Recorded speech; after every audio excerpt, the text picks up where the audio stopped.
Hey everybody, welcome back to the Point Podcast. So you guys all had a great weekend. I know I did. What lovely weather we got here in the New Brunswick area. Refreshing to be outside. It was a weekend where you had to spend at least some part of it outdoors so you could justify the weekend, right? Because we had such crappy weather here 99% of the time that you need to justify, okay, if I am inside, at least I spent a couple hours outside. So my thought process was, I could have went boating this weekend, although I love boating, but then there's also times I'm not a huge boating fan because it's such a long day. So instead, I decided to, spend Saturday morning outdoors, walking, listening to podcasts, Mother Nature, all that jazz, so that all afternoon, 27, 28-degree day, I realized I likely should have been outside. I should have been boating. I should have been at a beach, enjoying it. I watched golf for 6-7 hours. So that was my justification this weekend. Spend some time outdoors, which I did, so that I could spend some time indoors. And that's a battle. And maybe that's one good reason why I live in New Brunswick. Because if I lived in Miami all the time and I was watching sports, I do think I would get insecure about it because I'm living in paradise here. I have great weather all the time. In the winter, I have no ill will about staying inside. I have no interest to go skidooing. I have no interest to snowshoe. None of it. Could care less. I could never see snow. I could never see ice, any of that shit again. My life would be better, quite frankly. People that have a snowmobile and they don't get enough snow in the winter, I don't feel bad for them. Tough luck. That's life. We all go through shit. That's my justification this weekend. And I think it's important to bring you into my world. So I've mentioned this on the show a number of times, but I have a very hard time sleeping. It's just something, I don't know. I can't figure it out. I've taken melatonin, and I've taken a number of different things to try to help me sleep. And it doesn't work. Last night, I'm exhausted. I should be able to sleep. Can't. So if you are in the Rexton area and you're out and about at midnight on Sundays, sometimes you see a figure walking briskly or running at midnight to 2 a.m. That person would be me. It's not a person looking to rob homes. It's not the wet bandits in Home Alone. It's actually me because I can't sleep. So I think, well, I might as well go be productive, try to get some kilometers on these legs. Good way to start the week. So last night I did that for 2 hours and fell asleep after 3 a.m. and was up at 4:15 this morning. So that was my night. It was Sunday nights. I can't sleep. It's for some reason, but yeah, I think you'd like to hear, maybe you don't, but that was my day. That was the start to today for me, which is being outside at midnight, good start to the day, and then sleeping for about an hour. I'm hoping tonight, where there are no sports other than the home run derby, which I'm not going to watch. Newsflash, no interest. Not interested whatsoever. Not watching the MLB All-Star Game tomorrow. I get it. For people that love the All-Star Game, that love that part of the sport, I don't blame you. I wish I liked it more. I'm cynical. I can't get into it. I don't understand the appeal when people say, well, the kids love it. I don't understand that because when I was a kid, I didn't love rinky-dink stuff. But good on the parents for getting their kids into it because, hey, they did a better job than mine. So that's where I'm at. It's kind of a couple off days for sports for me. Of course, I'm still going to do the podcast. Tomorrow's show, what I plan to do is a recap of the MLB season thus far, the teams where Noah was right, where Noah was wrong when it comes to, in particular, who I saw winning divisions, who I saw missing the playoffs, progress, things of that nature. We're gonna do that tomorrow. I'll talk about the Jays season, talk about the trade deadline upcoming in a few weeks. And so we're going to do that tomorrow, and we'll recap NHL news throughout the week as we get to it. And then it might not be this week, but it's coming up. I'm going to start talking NFL. Might sound early, but there's not a whole lot of content right now. Maybe there'll be a trade request, a blockbuster that comes out of nowhere, which I would be all for this week. But I'm starting my quarterback rankings. I likely won't release that this week. But the end of next week, NFL training camps open, if you can believe it. NFL training camps open the end of next week, the end of July. We're going to have the Hall of Fame game in early August. Like, it's going to start quick.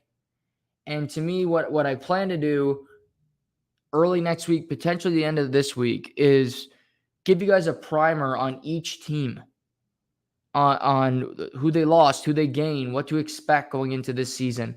So that is one piece of content that I've been working on for a number of weeks. I'm just getting through I'm halfway through the NFC West. I've done 2 1/3 divisions so far.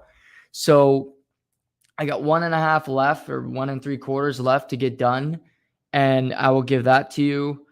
So that, working on some new stuff. Like I said, I got my quarterback rankings, which I'll touch on. We got the NFL primer. We'll go through some odds when it comes to betting for MVP, Super Bowl odds for the NFL before the season starts, because there's money. Like, the end, I bet on golf and I win and lose some. This weekend, I lost some in my own personal pool. I lost the golf. I had Rory winning and Hobland. Oddly enough, they both finished in the top 5. And Casey Ward, friend of the show, had Cameron Smith. So I'm down $10 there. However, I had Rory Mcilroy and Victor Hobland to finish in the top 5 parlay, and they finished 3 and 4. So I'm plus money because those two hit. So golf is the way to go. I've been saying this to friends and family forever. Golf is the way to bet. If you want to make money, it's the way to do it. NFL, it's a tough sport to gamble on. It really is, because games can be over, right? You can turn a TV off, the game's 30-0, and the team might be able to cover the spread because you got the backups in late in the game. Things can get interesting for sure. Although the NFL is fun, you can get into survivor pools. That's one thing I'm thinking about doing is a pool with the podcast this year. And if people are listening and you're interested, please let me know. What I'm thinking of doing is a giveaway where it's a survivor pool type thing.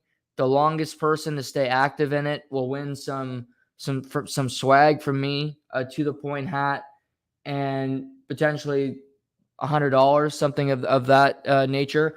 So if there's interest in that sort of giveaway, if there's interest in a survivor pool for the NFL this season, let me know. I'm going to set up the rules so that everybody's clear before. One rule that I love with survivor pools is you can only pick a team once. So basically, if you're hammering the Jets to lose, you can't pick the Jets to lose again the next week. That's an easy way to go. But you gotta really strategically think and work it out here. So that's something on the back burner that I'm thinking about doing moving forward here with the podcast. Some interactive stuff with all of you, and I think it'll be fun during the NFL season, where every week you got to pick a team, you got to get your picks in, and there's a prize at the end if you are able to win it. So that's something that I'm going to try to plan for this fall as well. Last bit of housekeeping before I get to the sports this weekend. Sunday nights, I watch a movie. And the past couple weekends, it's been great. I watched Stillwater. Really enjoyed that movie, which was Matt Damon. Fantastic. I watched it was again with Matt Damon and Adam Driver. The Last Duel, sorry. That was a very good movie as well. I preferred Stillwater actually to The Last Duel, but both are good. Both are very cinematically well done, well acted. So I'm going through Sunday night. Crave has been my spot lately. To me, it's the go-to. If you're picking a subscription, and you're like, well, I don't want to pay for all of them, I would go with Crave. Crave has great shows. I still have to watch Succession. I have not watched that yet. That's next on my docket. I'm currently binge watching The Wire. I have never seen The Wire, and I'm I love it.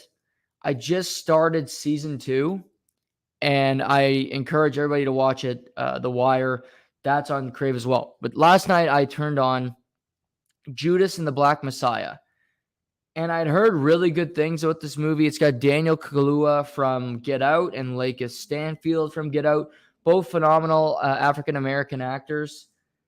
I know Kaluuya is going to be in Jordan Peele's next film, which comes out Friday. It's called Nope. So I'm looking, again, can't wait. Jordan Peele, whatever he makes, I'll watch it at least once. To me, his last two have been one hit out of the park with Get Out, and then it was a bit of a swing and the miss for me, but nevertheless, both did quite well in the box office. But Judas and the Black Messiah, my review is don't bother watching it. It's got a 97 on Rotten Tomatoes. I really wanted to like it. I got an hour into the movie and I turned it off. It's based on true events. It's based on the Black Panther Party in the 1960s and the FBI. Lakeith Stanfield gets arrested for impersonating an FBI agent, which is 5 years in prison. And Jesse Plemons, who is in Breaking Bad and Better Call Saul, is the FBI agent, and he brings him in as a confidential informant. He actually gets inside the party, pretends to be a Black Panther, and it's just not riveting. It's not captivating. It makes you think, why is this party being investigated by the FBI? You learn later, but it's such a slow burn for me that I ended up not finishing the movie. So 97% on Rotten Tomatoes, that can be deceiving. Rotten Tomatoes is not the best meter to gauge if a movie's great. I'll put that right away. There would be a 67% on Rotten Tomatoes. I think it's an excellent movie. And you'll get to one that's 100, and I think it's garbage. I think The Batman got like an 85 on Rotten Tomatoes or something extremely high. The movie sucks. The movie's about a 20. So, Judas and the Black Messiah. I wanted to love it. I didn't. Don't bother watching it. Now I'm pondering, do I watch the last James Bond movie? No Time to Die, or I think it's No Time to Die. It's my Sunday night movie. I like it, my Sunday night, to be something that makes you think. When I watch shows, I really want them to be gripping. I want them to make you think about it when you're watching it, whether it ties into history or how it ties into real life. I know I'm not going to get that with a Bond flick. It's going to be Daniel Craig leaping over things, Ana de Armas, who is quite breathtaking. She's not bad to have her in the film. I mean, nothing will compare to Halle Berry in Die Another Day with Pierce Brosnan, but nevertheless, she is a beautiful woman herself. So that might be the next one. But again, I don't want to watch that. It's not gripping me. I do want to see the Elvis movie that's in theaters. I haven't seen that yet. I also want to see Nope. Also want to see that. No interest in seeing Top Gun, Maverick, Goose Chase. I'll let every other person on earth see it and I'll pass. But there's some good movies out there right now. If you haven't seen Bohemian Rhapsody, it's been out a while, but again, it's on streaming services now. Watch it. Fantastic film. The one on Elton John's okay. Rocket Man, just okay. Acting wasn't great. Some of it wasn't true. It's okay movie, though. If you got 2 hours, you can throw it on. If you had to pick one, pick Queen. Not as good of a singer as Elton, but the movie was better. But there's 15 minutes into the podcast talking about my life and just what's been going on. But hey, we are in the dog days of the sports calendar. That is a fact, where not much is happening. There's NHL free agency has passed. NBA is very much slowed down, where Kevin Durant is still in Brooklyn.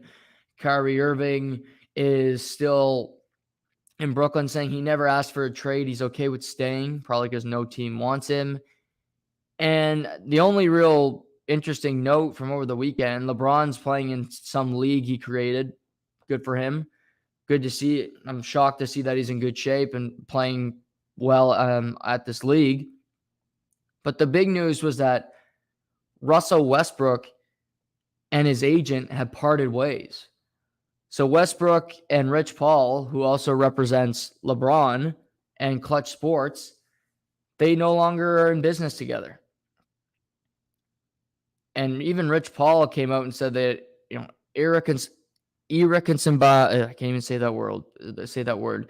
They had some differences and they couldn't get past it. You never really see the agent come out and make a comment on it. But, Westbrook said he wants out. He wants different representation because he couldn't facilitate a trade. He wants out of Los Angeles, and Rich Paul couldn't do it. To me, it's funny that he thinks another agent out there is going to have any better luck at moving him. A guy who's making $47 million.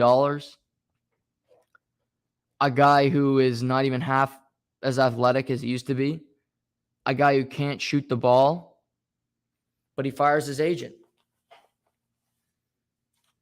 But it's also funny because 80% of the Lakers roster is represented by Clutch, which is LeBron James' agency. That's not lost on me that his whole team is represented by Clutch. Every role player on the Lakers is a Clutch client. I'll put it this way. LeBron's a great player, and I think he gets a say and everybody gets brought in. It's no coincidence that every player is a Clutch guy. The way that LeBron built this Lakers team makes me wonder about what he's going to be like as an owner or as a GM if he wants to get into that later in life. Because the Lakers team sucks. He's the best player and he's 37 years old. Team's old. The team's brittle. The team can't guard anybody.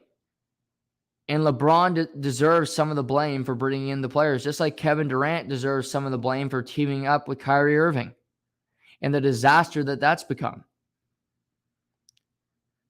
So everybody compares LeBron to Michael Jordan.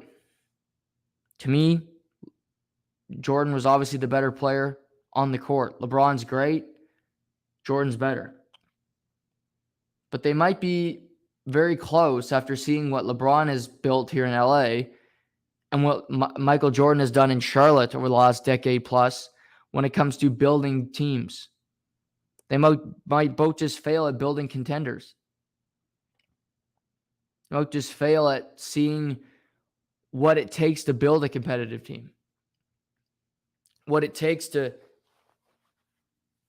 that you need defenders, you need shooters. You can't just have one thing. It's nice to have draft picks. Something LeBron's never valued and something Michael Jordan has never been good at acquiring is really good players in the draft, whiffing on most of the picks he's made. So that's really the NBA news. Again, it's quieting down the NHL. We'll talk about the NHL a little bit. Nothing major happened this weekend, but we will touch on things. But this weekend, the big headline event was the Open Championship at St. Andrews. And after Saturday, Saturday was an amazing day to watch golf. It was a back and forth affair between Viktor Hovland and Rory Mcilroy, where they both shot 6 under par. And Hobland was incredible because he was the only player in the entire field on Saturday that had a bogey-free round. He was dialed in. Rory McIlroy was dialed in. He had an eagle on 10 from the bunker, vintage of what he did at Augusta this year. He finished second. And McIlroy had all the confidence in the world. His driver's right down the middle. He's putting himself in good positions to make birdie putts. And him and Hobland were in the second group on Saturday, and they entered in the final group come Sunday morning. But the leader on Saturday was Cameron Smith, who had a tough day. barely shot under par, was missing some easy putts for him, didn't have great accuracy on his driver, and was just not putting himself in great positions to hit birdies. Extremely long birdie putts where he was almost trying to get the par putt, put himself in that position while Hobland and McIlroy passed him. But the most impressive thing was not that he entered the day fourth, but that he had composure starting Sunday. He seemed more confident that he wasn't the outright leader. If you recall, at Augusta National this year, on the Saturday, same position as he was on this past Saturday, he was the leader with Scottie Scheffler, and they were in the final group together. Cameron Smith had a 3-shot lead, and he shot 7 over par on the Saturday. He completely put himself out of contention. In his first 8 holes, he had 5 bogeys, and it was just a disaster of a day. He went from the front runner to win it, and then he was a non-factor. He was barely shown on television Sunday afternoon at Augusta National. Now, after he didn't have as bad a day this past Saturday at St. Andrews, but it wasn't great either. He had squandered an opportunity. He came into Saturday with a 2-stroke lead, and he let Cameron Young, he let Victor Hovland, and he let Rory McIlroy surpass him. But as he noted in his post-round interviews, playing from behind was advantageous. He knew he had to make up strokes. He wasn't being chased. He was the lion, not the gazelle. He was hunting his prey. He was hunting Rory McIlroy, and it's as if he kept catching up. Rory didn't have a great day yesterday, but he didn't have a bad day. But he just didn't put himself in positions to make birdie putts. He didn't put it 5 feet from the hole. We had an easy look at birdie. He just wasn't in that position the entire day. And after he bogeyed the hole on 17, the tournament was over because Cameron Smith just was bombing the ball, and even his iron play was solid. Where on 18, he's just above a bunker. He chips the ball onto the green and puts it within 3 feet of the cup. And although Cameron Smith, who was a stroke back on the hole, hit a great putt for eagle to tie him, Cam Smith hits a birdie on the hole to go to 20 under par, and Rory McIlroy, after leading the entire day, ends up finishing in solo third. Cameron Young finishes second in his first Open Championship appearance, which was incredibly impressive from the young man. But Cameron Smith, arguably the best putter in professional golf today, won his first major championship. And to me, he's such a great player. If you knew he was going to win one eventually, like I mentioned, his putting is off the charts. To me, there's not a putt that you can say, well, he's got no chance of making that. He makes up ground. He can bomb the ball. He's just truly one of the best in the world. And what is also great about Cameron Smith is that he has a look that makes you remember him. If Cameron Smith was in a high school, he would be the loser. He would be the outcast. He would not be remembered. But in pro sports now, having a different look, having a different mantra, having a different attitude is advantageous. It's something that will benefit you when it comes to marketing, when it comes to putting you on the proverbial map. Think of Sugar Sean O'Malley in UFC. He's a different figure. He's a guy that has face tattoos. He's got colorful hair. He's not a world champion, but people know who he is because of the way he dresses, because of the way he acts. Cameron Smith is a skinny dude with a mullet and a crop duster on his lip. He looks like he's Joe Dirt. He looks like David Spade's cousin. And yet he's an excellent golfer. And you know the Aussie because of his look. His looks would not be remembered, but his look and the way he presents himself absolutely is. Two very different things, if you ask me. Is Cameron Smith a great-looking dude? No. But his look is recognizable, and it's some people say, well, there's Cameron Smith, the guy with the mullet. There's the guy with the stash on the course. That's how you remember a guy like that. but he shoots a 64 yesterday. That is the best final round by a champion ever in the history of the Open Championship. This is the 150th Open Championship. He beats Zach Johnson for the best ever final round with a 64. Johnson shot a 65. So it was an historic day. He comes from behind, and it had a lot of feel-good moments at the Open Championship. The crowd was rooting for Rory Mcilroy the entire way. He did play fantastic. He had a great major season. Came in second at the Augusta National. Came in third here at the Open Championship. Was in contention at the U.S. Open. He competed the whole year. He won the RBC Canadian Open, and he's still in contention to win the FedEx Cup as we head into the end of the summer here. And he said after his round that he believes he's right there. He believes his major drought is going to come to an end. And I have to agree with him. He's playing fantastic golf, right? He has the whole year. He looks confident. And there's a lot of great golfers. I mentioned Cameron Smith. Scotty Scheffler won his first major this year.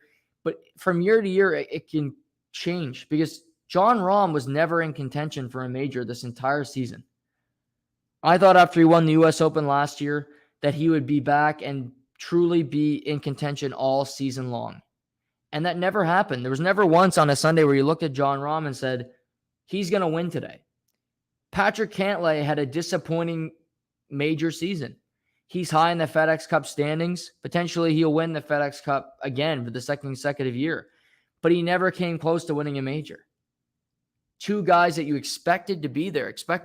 Colin Morikawa missed the cut at two of the majors this year. There are so many great golfers. So many. Cameron Young was in his first Open Championship.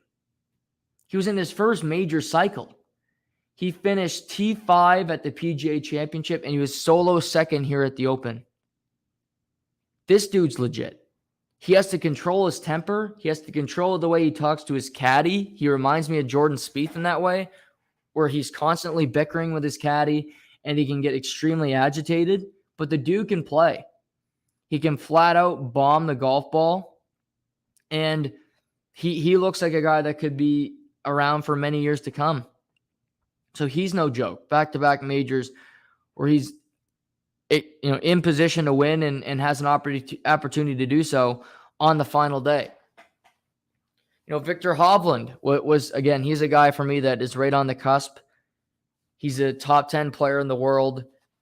He just didn't have a great day yesterday. It was an experience for him, I'm sure, to say, you know what? I had an opportunity to be in the final group at a major. He didn't play his best golf. He still ended up finishing in fourth place, just ahead of Tommy Fleetwood. Another good story, Tommy Fleetwood from England finishing fifth, having a great final round to get up there. So good story from Tommy Fleetwood. It was just a really interesting. And then what was even, Cameron Smith was asked after his round if there was any truth to the rumors that he was joining the LIV Tour. And he was extremely irritated by the question. He was upset that they were taking away from him winning the Open Championship, that this was even being asked. I understand that in a sense. I think you let him win it. I think if he did a press conference today, I think the reporter could have asked the question. But I understand why the reporter wanted to ask it. Because like it or not, for these golfers, that is the main topic in the whole sport. It's the LIV against the PGA Tour. The Open Championship is great, but the question is being asked by this reporter because the LIV Tour might have just gained the Open Championship winner. The LIV Tour, currently as it stands, does not have, we haven't had a LIV Tour player win a major yet. And what I mean by that is, yes, Dustin Johnson has majors. Yes, Sergio Garcia won the Masters. But somebody that was on the LIV Tour and representing the LIV at a major event and win it. And Cam Smith technically wouldn't count yet. But if you put Cam Smith into the mix at majors, he very well can win it. Dustin Johnson was in contention all week. He had a couple poor shots yesterday, but he was in contention. He looked good playing at the Open Championship. So, again, it's a big deal if Cameron Smith says, you know what, screw the PGA Tour, and I'm joining the LIV. That's a big loss for the PGA Tour. He's a draw. He's a guy that makes you want to go to the golf course and see him play. Like I said, he's one of the best putters in the world, if not the best putter. If Cameron Smith went to the LIV Tour with the players they have there, he would not only would he make a whole lot of money from the Saudis, but to me, he's going to win a lot of events because he's so much better than the field. Dustin Johnson doesn't care about these LIV Tour events. He doesn't care to win them. He cares about winning majors. You can tell he's competitive this weekend. To me, I think the fire of winning for the LIV and saying, fuck you, the PGA, has sparked something inside of him, which is good. So I think if there was a press conference today, you could ask that question. You could say, Cam, is there any truth to you joining the LIV Tour now after the Open looking forward? I think that's an okay question. Because that's life. Life moves on. What's your future like? What do you see happening down the road? And I get he's upset because he just won a tournament. But Brooks Koepka got upset about answering questions about the LIV Tour, and then 2 days later, he was on the LIV Tour. So clearly the questions had some validity. Clearly the questions were pointed, and there were smart questions because they were getting into, hey, Brooks, there's rumors you're joining the LIV. Are they true? And he was real upset, but again, he joined the LIV. And there's no problem if Cameron Smith wants to join the LIV Tour. But be upfront. I don't like that's not the place to ask that question. Well, when is? After you join? But it's interesting. This weekend, no LIV Tour player had a press conference. Dustin Johnson, Sergio, Phil Mickelson did not have a press conference before the Open Championship. And on Thursday, they all played early in the morning. Teeing off at 3, 4 in the morning is in England. So before people are up, before people know it, all the LIV Tour players were off the course. Sure, they played in the afternoon on Friday, but it's just interesting to see that they're purposefully, the Open Championship anyway, and the R&A, doing what they can to not benefit the LIV Tour players. And I didn't think this would happen, but I do think there's a wave of momentum that these LIV Tour players may not be able to play at the majors moving forward. Augusta can do whatever the hell they want. And forever I thought, well, okay, Augusta National, the Masters, they'll let the LIV Tour players in. But again, Augusta can do whatever the hell they want. So if they don't want them in there, they won't play. That's just the way it'll work. They'll just say, you know what? We don't really feel like letting you come here. You're not good for the brand. You're not good for the Shield. See you later. It can go that way as well. It can go either way, but I've never thought of it going the way of, well, actually, no, we'd rather not have you here. So I'm interested to see where that goes with the LIV and with the majors, because again, the major season's over. We do not have a major until April with Augusta.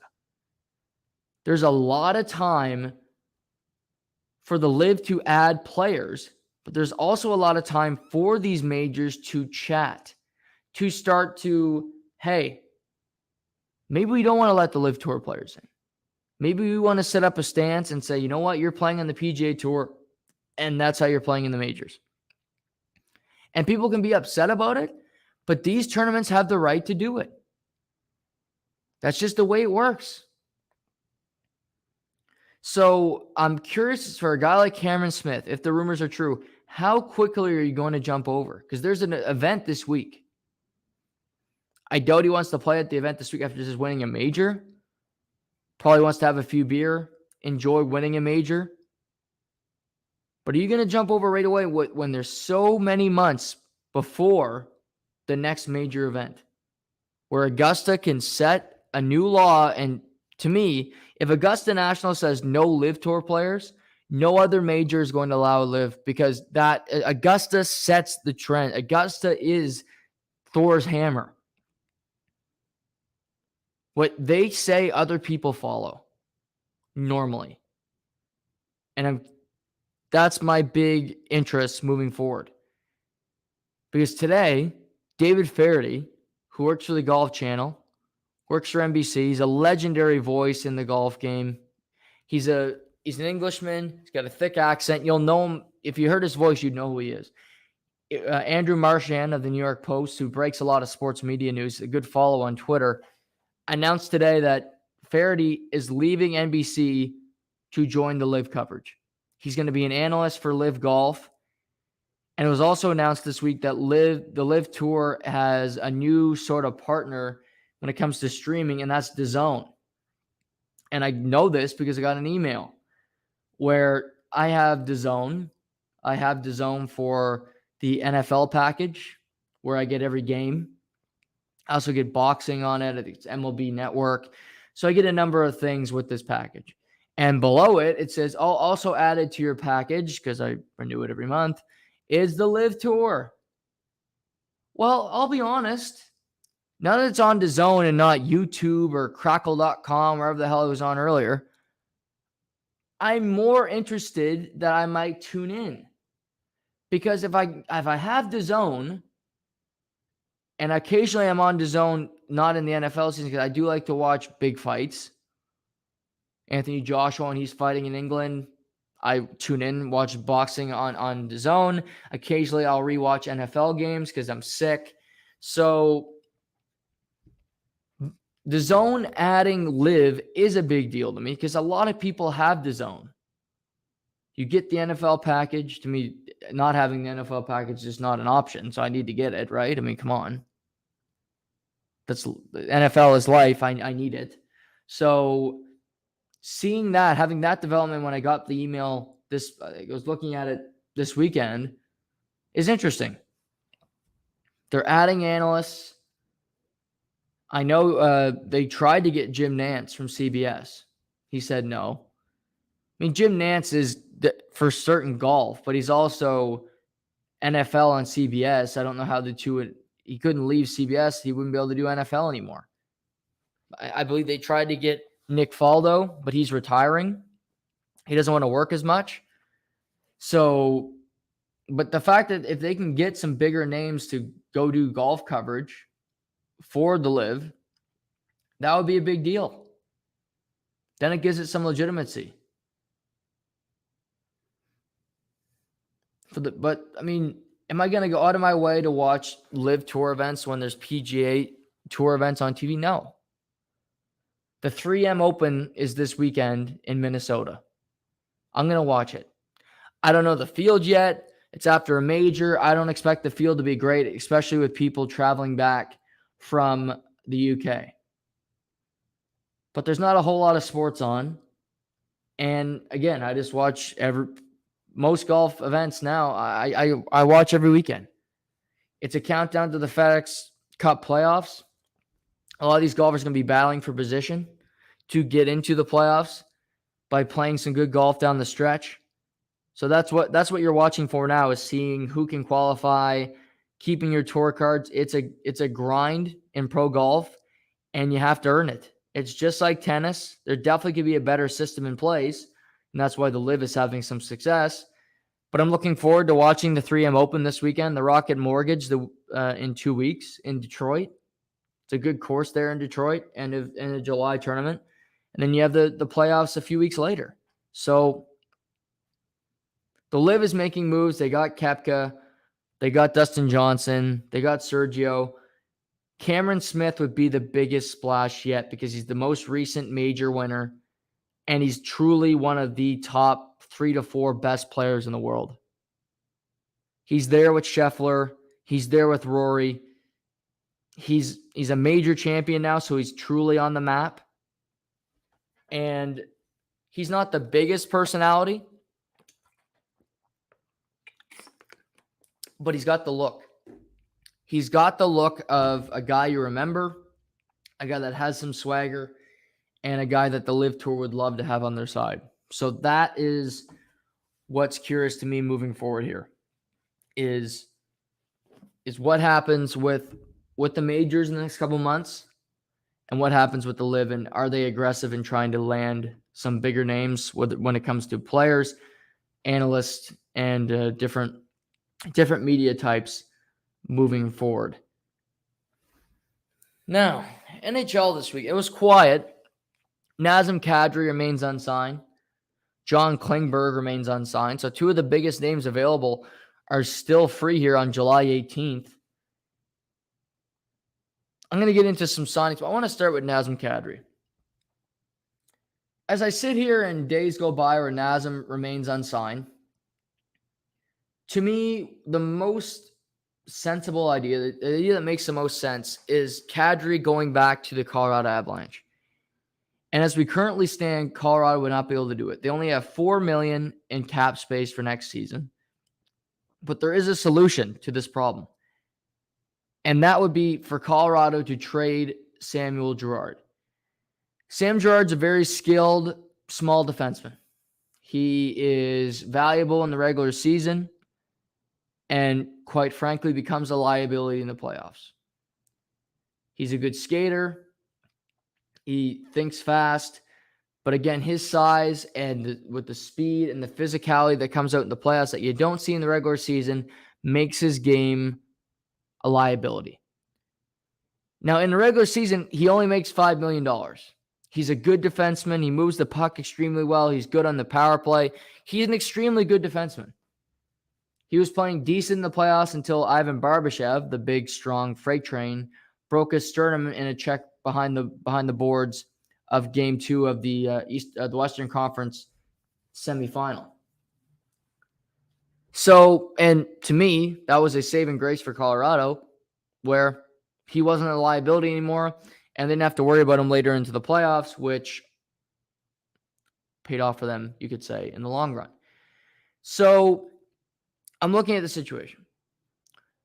Teams would take Samuel Girard because he's a skilled defenseman that can move the puck, that brings something offensively, and it's not that hard of a sell. You're adding another skilled offensive player to your team. See if you can make it work.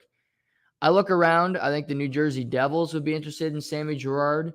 They've had a decent offseason, but their defense still lacks something. It lacks mobility, and Samuel Girard would help improve the New Jersey Devils defense. Ottawa's made a lot of good moves. They're a team that obviously added to up front and in net when it comes to their prowess next season. And they have a lot of unknowns on the back end where you got Brandstrom, who's still a project. You have Lassie Thompson, who was a second-round pick out of Finland. You have Jake Sanderson, who's making the jump to the NHL next season after playing in NCAA. So their defense is shaping up to have Thomas Chabot, Artem Zub, and a bunch of young defensemen. Having another stable guy that you know can play at the NHL level could be advantageous for Pierre Dorion and the Ottawa Senators management crew there. There's other teams available, but I'm saying I don't think it's a tough sell to say, we'll take Samuel Girard off your hands. I don't think Colorado would get a big return because teams would know it's a salary move and they get a good player, but that's just the price doing business. So if Colorado was to move Sammy Girard's contract, they would have $9 million in cap space. So then Kadri, I think you sign Kadri 4 to 5 years and maybe give him $6.5 million. To me, he would take less to stay in Colorado if he gets a decent term and you know the team has a good chance of repeating. Because I looked at the situation and said, Calgary is a team that could really use Nazem Kadri. They just lost Johnny Gaudreau. They need help up the middle. They got Lindholm, but they need further help up the middle. But I look at the situation there and say Calgary is very much in a position here where they may have to fully rebuild because they need to have a chat with with Matthew Tkachuk this summer. And if he doesn't give them, let's sign an extension this summer, he needs to be traded. Point blank. I love Matthew Tkachuk, But you cannot be the Columbus Blue Jackets where they let Bobrovsky and they let Artemi Panarin, a.k.a. lazy ass, walk out the door for nothing. They got nothing for either player, and it's hurt them ever since. Calgary just lost Gaudreau for nothing. They offered him the world, and he said, I'll take Columbus and whatever they have to offer down there. Not much. But he left for Columbus, Ohio State football, and whatever else they have in Ohio. You cannot lose Matthew Tkachuk. He'll play this year for $9 million. He didn't file for salary arbitration.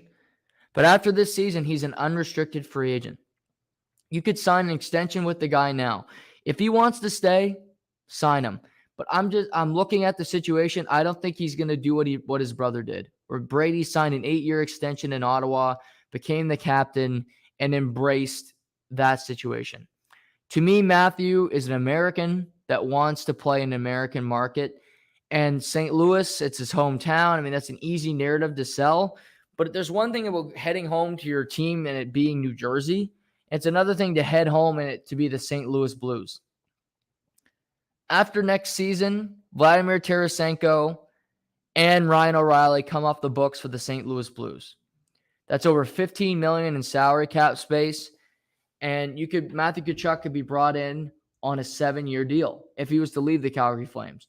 However, if he set up a sign and trade with St. Louis before this upcoming season, his number would be $9 million against the cap. I'm not sure what he would want to make on his next deal, like more than $9, $10, $11 million, and you could sign him for 8 years if St. Louis wants him that much. They'd have to deal with the repercussions of the Ryan O'Reilly and the Tarasenko of it all after this upcoming season. But St. Louis will be putting themselves in a good position to contend for the Stanley Cup yet again. This is the type of situation for Calgary. You facilitate a sign and trade, you get better pieces in return from St. Louis. You get their best prospects.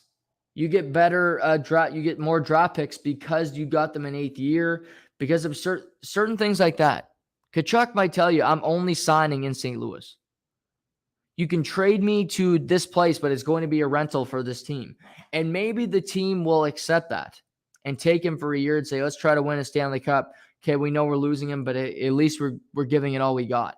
But for Calgary, I don't think you're going to get as big of a return for Tkachuk in that scenario. So to me, you facilitate a trade where you benefit the player and the team so that you get more in return. St. Louis just re-signed Robert Thomas. I don't think they're going to trade Robert Thomas. I wouldn't, because I'd want him. O'Reilly's leaving. You can get Tkachuk in there. You have O'Reilly. So you got Tkachuk. O'Reilly might leave, but you have Thomas. You have him. So he'd be staying. If I'm Calgary, I know the guy I want up front in this trade. I want Jordan Kyrou. St. Louis I think it's going to be tough for them to part with Jordan Kyrou, but I don't care. If you want Matthew Tkachuk, he's a 100-point player. Kyrou is not yet. To me, he's a extremely valuable player for St. Louis. He's a battle guy. I want Jordan Kyrou in return. Again, it's going to be a bigger package, but this is just a start. This is just a hypothetical that I think could happen. Kyrou's in there. I want at least 2 first-round picks. 2. And I want a young prospect in your organization. That's likely the deal. That's a pretty good return for Calgary. And all said and done, that's a pretty good return to get 2 first-round picks. Although, I'll be honest, I'll take 2 prospects that are already drafted playing in the American League and only get 1 first-round pick. That's just me. Because what's good? A first-round pick is no good if it's 27, 28, 32. It's late in the first round. It's unlikely to be a pick. It's unlikely to be a player that's going to change your life. If you see a player that's in the minors playing every day, he's having success, that's something that's tangible. That's something I say, okay, I'm seeing him progress year over year. I'll take that over what you got right now. So this is the trees that could connect here. Where I initially thought Kadri could go to Calgary. That would work. But To me, Calgary's not going to make a move like that until they know definitively that Tkachuk is staying, because otherwise they're fucked. You have Kadri signed, your team's no good, and then you're up shit creek without a paddle. To me, Colorado should move out money to bring back Kadri. He fit in perfectly in Colorado. They love him there. He plays a perfect number 2 role behind Nathan MacKinnon. And that's just the way it's gone so swimmingly since he got there. I don't even know where he would go otherwise. You said Calgary, I don't think is interested. The only team that would make some sense to me is the New York Islanders. They're a team that want to compete. They didn't make the playoffs last year. I don't think that sits well with them. Lou Lamoriello is pushing 80. If he's not 80 already, he knows he doesn't have that much longer left in the game of hockey. So you could sign Kadri and not have to part with assets.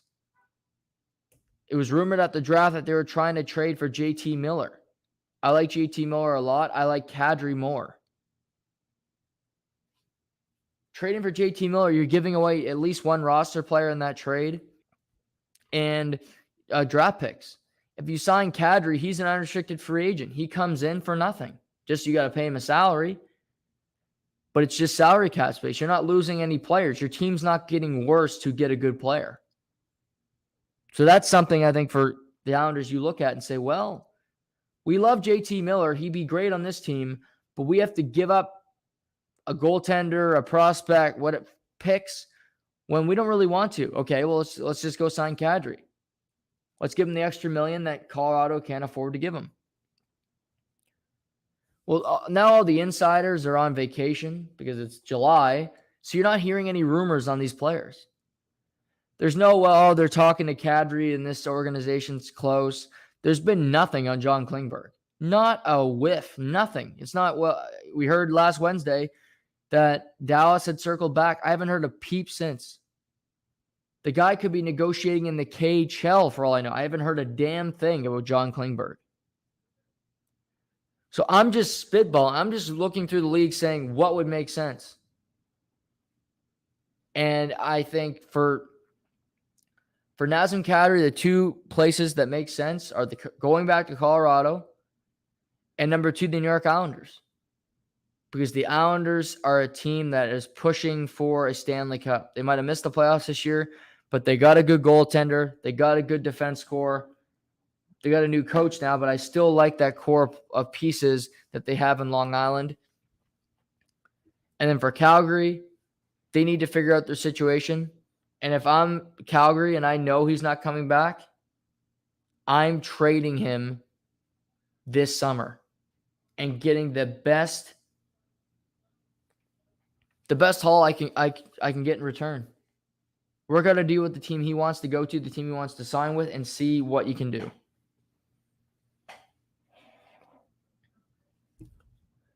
Just announced the All-Star Game pitchers have been announced. It's going to be Clayton Kershaw of the Los Angeles Dodgers against Shane McClanahan of the Tampa Bay Rays. I get why Clayton Kershaw is starting this All-Star game. The game is in Los Angeles. I mean, I get it. It's a good... I mean, I'm not going to watch the games. This shouldn't bother me. But it should be Sandy Alcantara from the Miami Marlins. The guy's got a 1.73 ERA. If he wasn't on such a shit baseball team, he'd be recognized as one of the best pitchers in baseball. I have no problem with McClanahan. The guy is just like Alcantara. He's an unreal pitcher. Snicker chose Kershaw, a 9-time All-Star of Miami, right under Sandy Alcantara, the best pitcher in the first half of the season. It was a tough decision, but we were here in Los Angeles, home of the Dodgers. I get it. It's a good, again, I shouldn't complain. It's a better story that Kershaw's starting this game. I have to give the fact that Kershaw is still an all-star pitcher at this stage of his career. Kudos to him. He's battled through health issues. So good for Clayton Kershaw. Again, if it was based on performance, he would not be the starting pitcher at this all-star game. It's based on location. Part of the reason I hate the all-star game as well is because the best players aren't really recognized. But anyway, Kershaw's first pitch will be to Shohei Ohtani, the American League starter at designated hitter. And Dusty Baker, the manager for the American League, said Ohtani was nearly the starter for the American League, which I would have no problem with. McClanahan will face Ronald Acuna Jr., Mookie Betts, and Manny Machado to top the NL lineup. Paul Goldschmidt will bat cleanup, and Trey Turner will bat fifth, with the Contreras brothers of the Cubs and the Braves batting 6th, 7th. Jock Peterson and Jeff McNeil round out the lineup. Jock Peterson's obviously a San Francisco Giant. Jeff McNeil is a New York Met.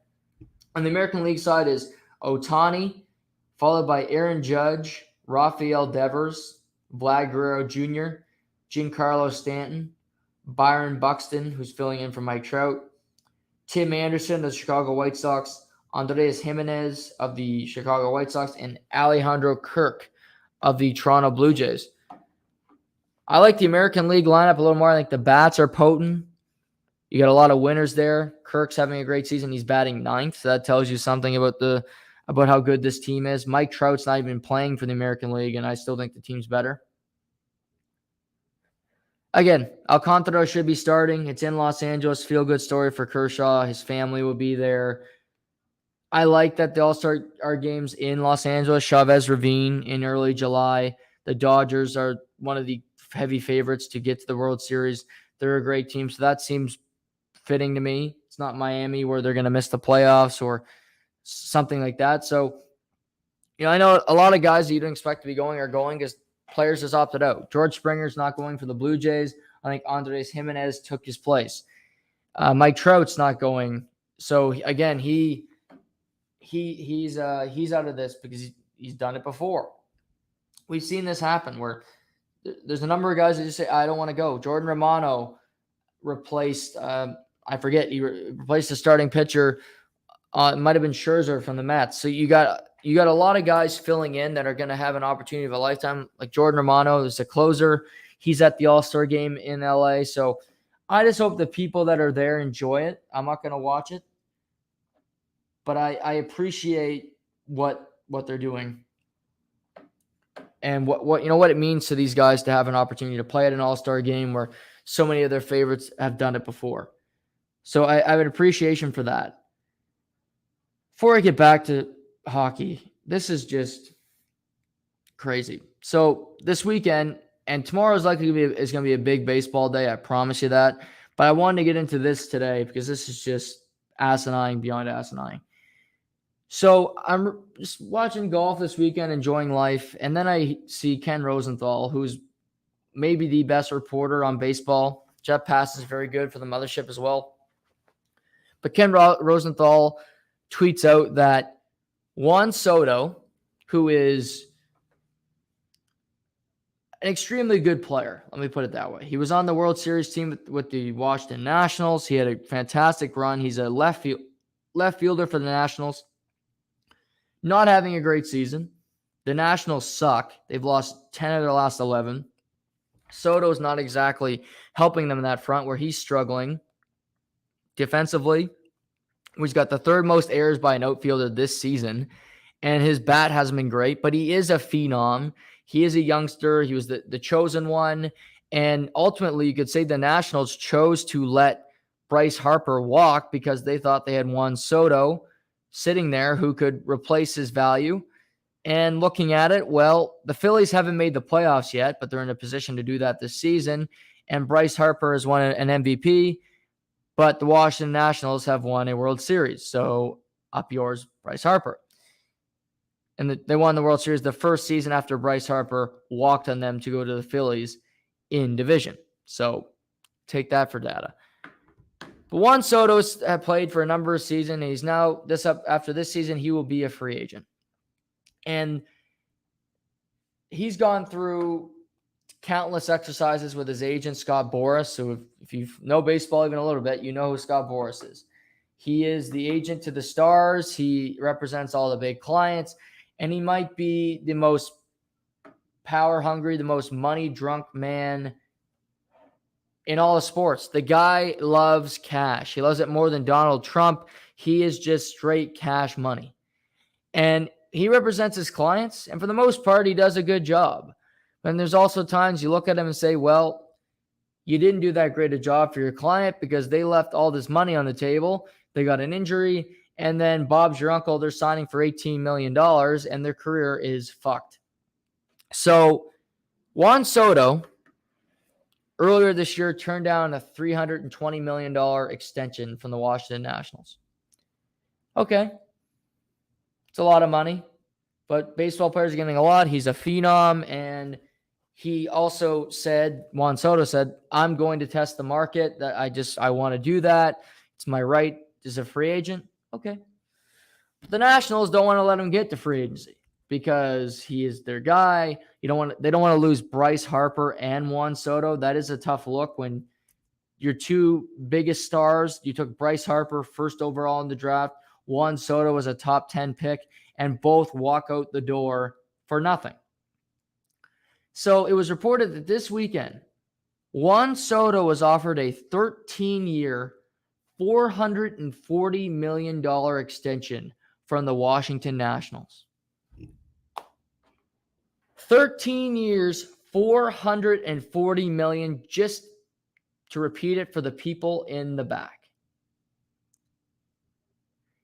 And get this, Scott Boras and Juan Soto, as I mentioned, the phenom at the time, although that has since deflated, that ego and that bubble of the great player that Juan Soto is, has decreased. He has the unmitigated gall. He has the confidence to say no thanks to 13 years, $440 million.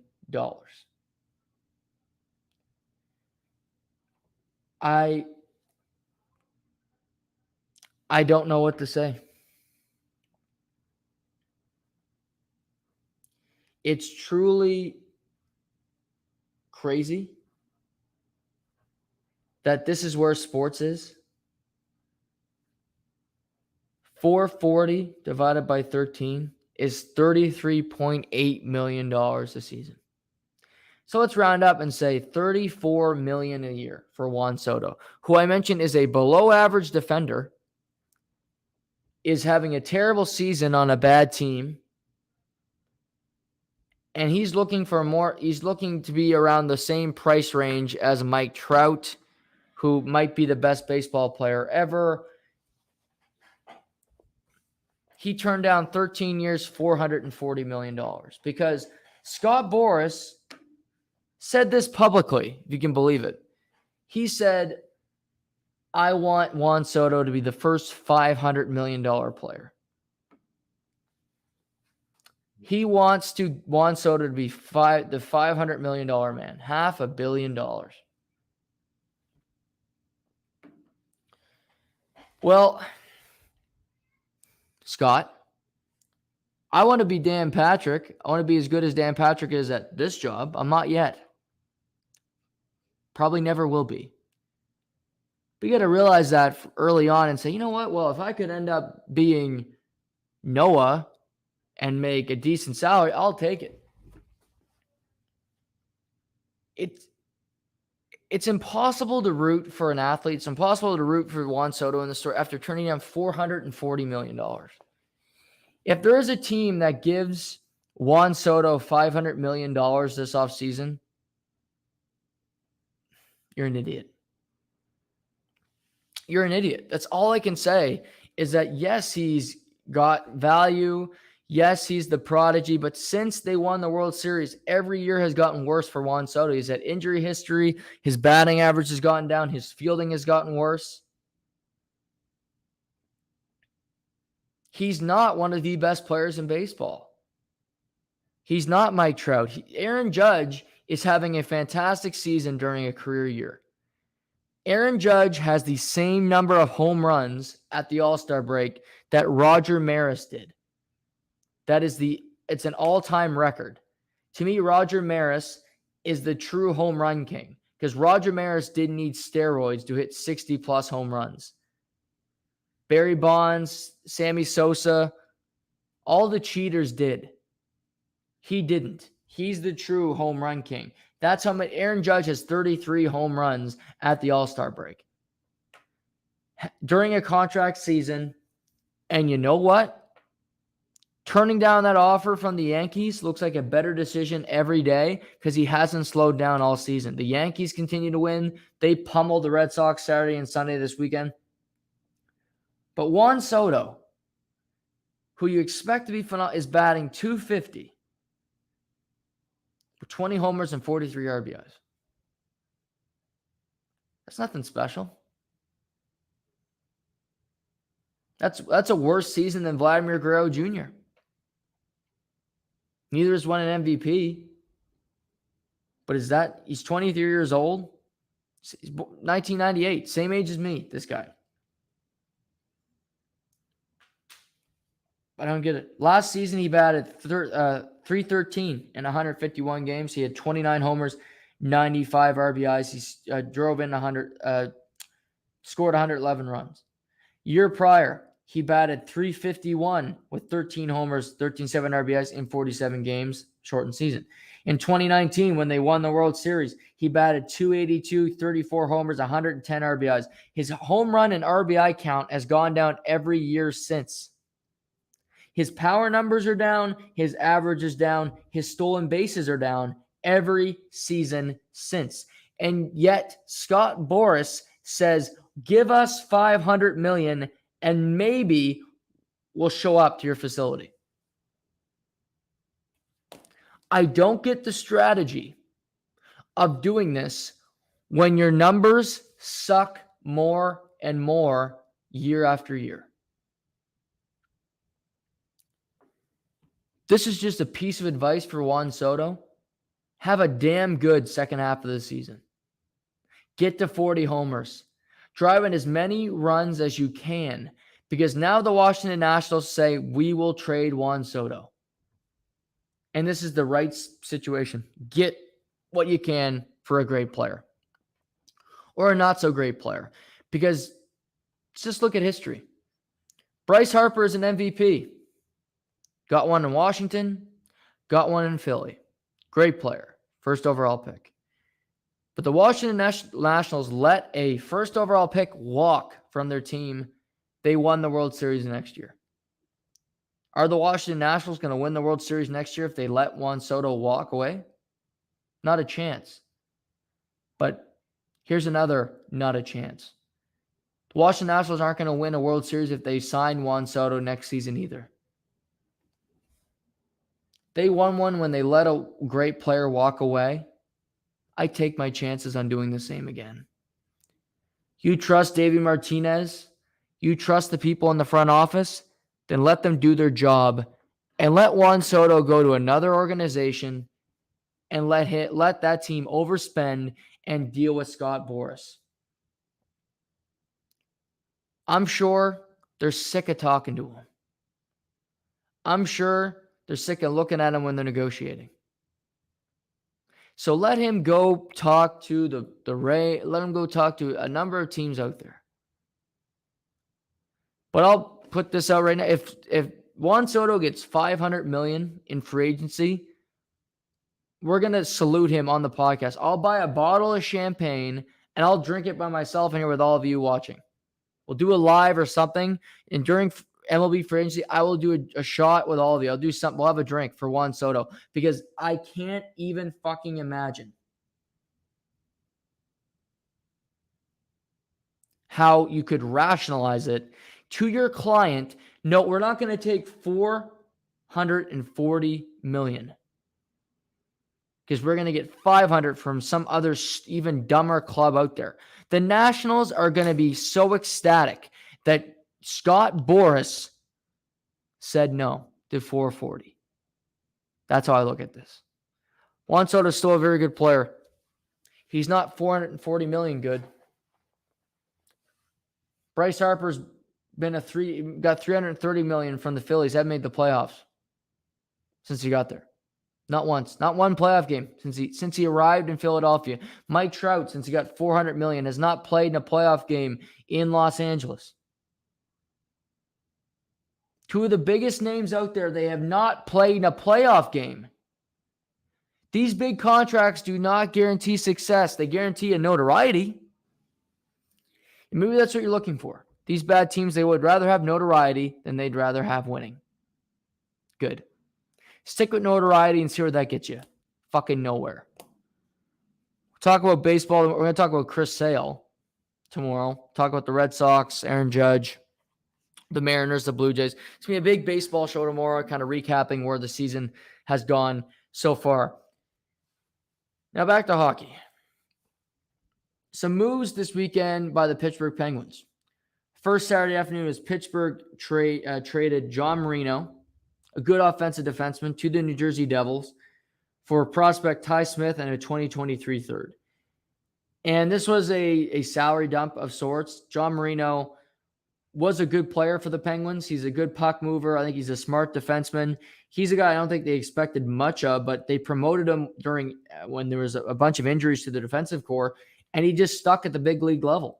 He never went back down to the American League. He played extremely well, and he's a good hockey player. It's a good ad for New Jersey. I mentioned how they needed defensemen to help. That's their biggest weakness of their team, and they added a defenseman that can play top 6 minutes. They know is an NHLer all day, every day. So good for New Jersey. Pittsburgh gets Ty Smith, who has not worked out as well as New Jersey hoped. He's a guy that was a first-round draft pick that just couldn't find it there. We've seen that. Will Butcher was a guy they signed out of college. He never worked in New Jersey. So Pittsburgh gets Ty Smith, see if they can turn his career around. If not, they need to move Marino out. They get a third-round pick and a potential prospect in the back end that could turn into something. Then later in the afternoon, Pittsburgh traded Mike Matheson and a draft pick to Montreal for Jeff Petrie and center Ryan Poehling. To me, I've liked a lot of Montreal's moves over the last number of days with the draft, getting Kirby Dach. I think they've been smart with the way they've handled it. Ken Hughes has done a good job. To me, this was his first L when it comes to a trade.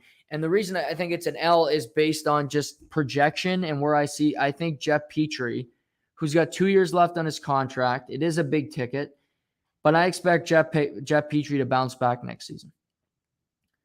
Jeff Petrie had a year from hell in Montreal. There were times where he looked like he could not play the position. It looked like he didn't know what hockey was.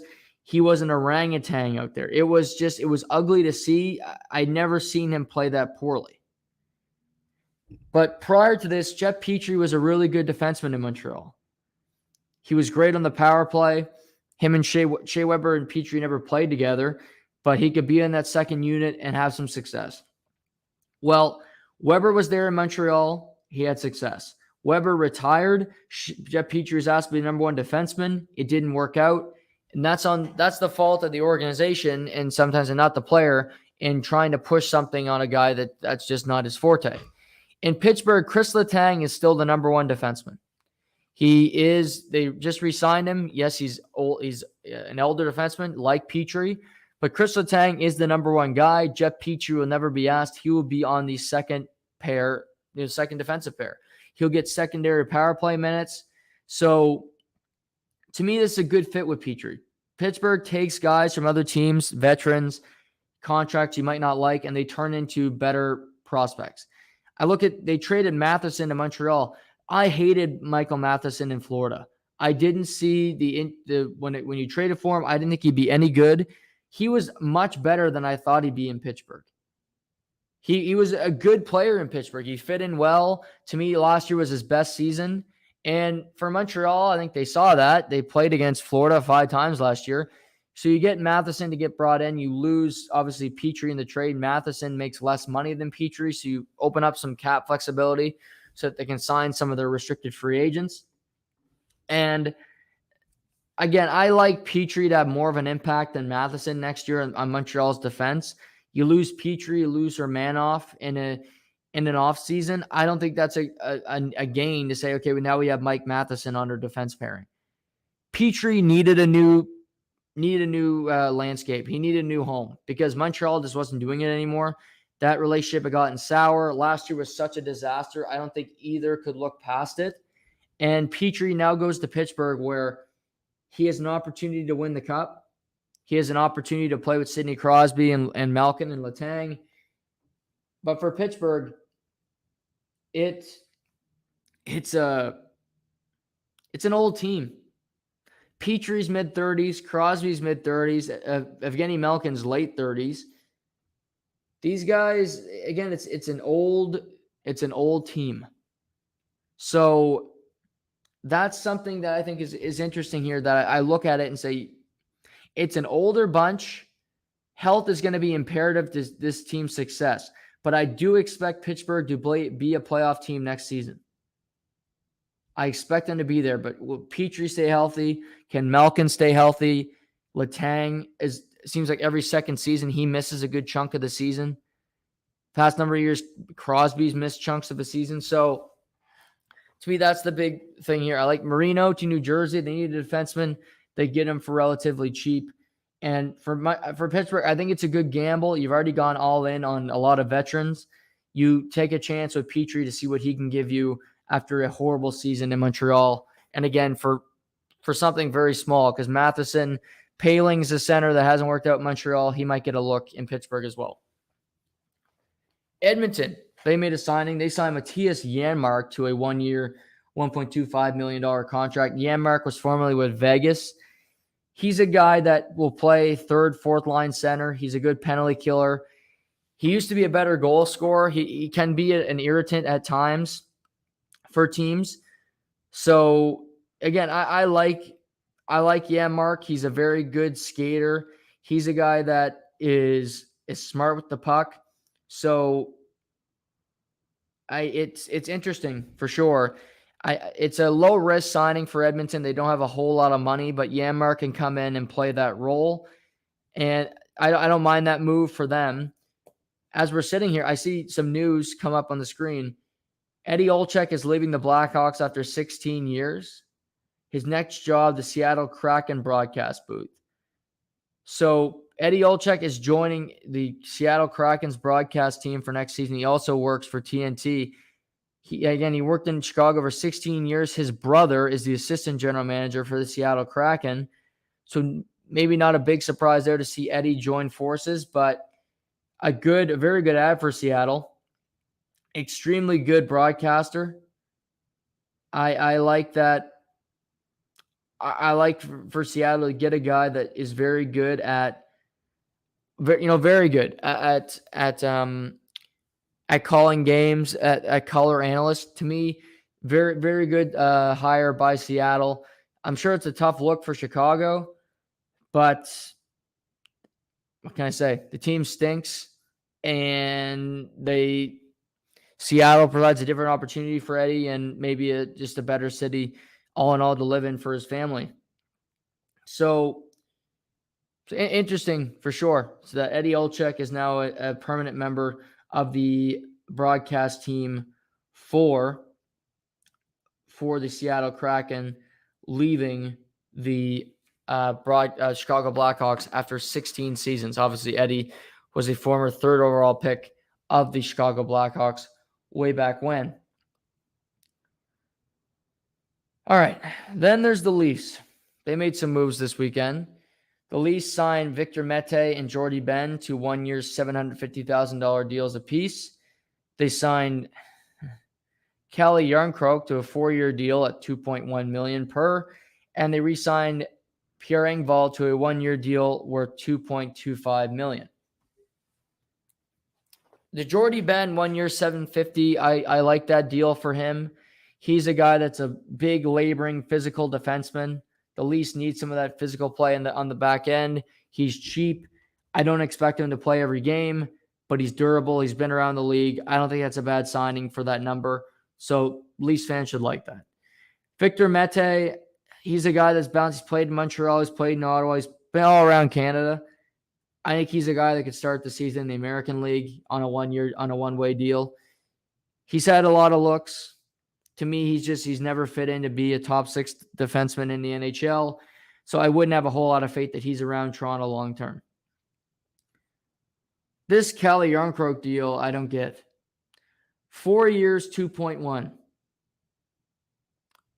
The 2.1 isn't bad, but Calle Jarnkrok, All I know about him is that he can't score. He just can't. He can't score goals. They washed up in Calgary. He's fast, but he's not a great goal. You just don't know what he is. I can't put a direct label on Calle Jarnkrok. He's not a goal scorer. He's a guy that can play on your third line center role and kill penalties and be very good defensively. But I also look at David Kampf, and David Kampf provides the same role.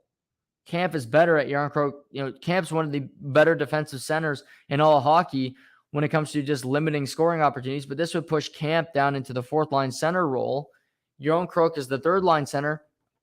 They're going to need some offense from that third line. And I saw a depth chart today where Nick Robertson was on the third line for the Toronto Maple Leafs. Nick Robertson has not proved he can play at the NHL level, period. I don't care what there's this thing with Nick Robertson, all this love for the guy. He has proven jack shit at the NHL level. He's not an NHL player. He's just another guy. He's another Marley that people are hoping can be good. I've seen him play. He's not close to being an NHLer right now. Have him on your third line. It tells you that your team is weak, that your team is limited. So Jarnkrok, Nito Niederreiter is still available. He's a very good player. The fact that he's still available, his number might not be that crazy. Yes, he's a winger, but I'd make it work. Alex Kerfoot, the precious Alex Kerfoot that was thrown into the Nazem Kadri trade, is still in Toronto. He's still there somehow. I don't love him playing center. I hate it more than likely anybody. But he could fit in, play with Niederreiter. You'd have a more offensive line. As it stands, Kerfoot's a wing on the second line. I don't know. It just seems thin. And to me, asking John Tavares to do more is not the solution. Yes, he might make $11 million, but he's not an $11 million player anymore. He's not a $9 million. He's not an $8 million player. He's your number 2 center making $11 million. That's the situation. But that does not mean he's an $11 million player. Engvall, I don't mind that reason. Engvall's a good player. He skates like a giraffe out there. He's got the long neck. But he is a good player. To me, he's a guy that could play third line, a shutdown unit. They'll miss Mikheyev and his goal scoring, but again, I don't think he'll score as many goals as he did last year. So for all the Leaf fans that are clamoring to bring Mikheyev back, I wouldn't be. Engvall's not for that number. I don't mind that signing, in the way that's done. Jarnkrok, I just don't have a whole lot of interest in him in particular. Why does a player that is a depth piece need 4 years? What have you seen from him when it comes to value that says, okay, this guy, we need to give him 4 years because he's going to give us such great value? I just don't see it. So I think there's a few hits and misses here. But like I said, Niederreiter, still formerly the Carolina Hurricanes, is still available. He's a good hockey player. Where does he end up? Because the Leafs don't have a whole lot of money, but you could made a trade, open something up to get a Niederreiter. I would have preferred that over all the moves they made this weekend. But again, I like the moves for Pittsburgh. I like New Jersey getting John Marino for relatively nothing. That's a good move for them. They needed a defenseman. Edmonton signs Janmark. I don't expect him to have much of an impact in Edmonton. The good thing for Janmark is he doesn't really need to. He needs to fit into a role and play it well because you have Draisaitl and you have McDavid as the top 2 centers. It's different than the situation in Toronto because Draisaitl performs as well as McDavid on a night-to-night basis. Tavares never performs as good as Matthews on a night-to-night basis, maybe once a year, first month, and then it's over. So some interesting moves for sure this weekend. But like I said, there's still a lot of big names available. Kadri's still there. You have John Klingberg. So I'm curious to see where this goes, where some of these guys end up. Like a Nito Niederreiter. Does a team like Seattle scoop him up? They just want a player that can score some goals, that they know can play with some toughness, play with some grit. And they just say, you know what, Nito, come in and play for us because we think we need you. And does he go to a bad team? Does a contender swoop in and say, you were on Carolina the last couple of years, we've seen you play, we like you, come in and play for us? That That's my curiosity with a player like him, is what team can get him. Bunch of guys that filed for arbitration. But yeah, it's pretty quiet on in the NHL front. Development camps are ongoing right now. You have guys like Xavier Bourgault, who's putting on a good show in Edmonton, who played for the Hamilton Bulldogs, for the Shawinigan Cataracts in the Memorial Cup.